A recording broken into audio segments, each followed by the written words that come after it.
السلام علیکم ورحمت الله وبرکاتو. د کابل ټکی کام کتونکو اوریدونکو ښه راغلاست. دا دي د نن ورځې مهم خبرونه. هلمند ولایت کې د ماین چاودنې له کبله د ناوې ولسوالۍ د ملي امنیت مدیر وژل شوی دی. مایکل روبین وای طالبانو سره د تړون لاسلیک د واشنگټن لپاره یو پلمه وه څو له افغانستان څخه ووځي.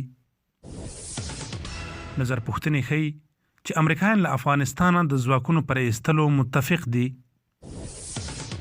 طالبانو په کندوز ولایت کې 52 تنه دولتي عسکر له خپل بند څخه خوشي کړي دي. په لوچرخي زندان کې د کرونا له امله یو بندي خپل ژوند له لاسه ورکړی دی. تیرو 4 ساعتونو کې په افغانستان کې 232 کسان په کرونا اخته شوي دي.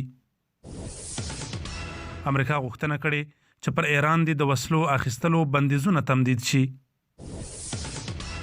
د ناټو سازمان اړوند چورلکه د ادریاتیک سمندر کې نادرکه شوې ده. روسیا کې پر کرونا د اخته کسانو شمیر له 100,000 څخه اوښتی دی. د خبرونو پای.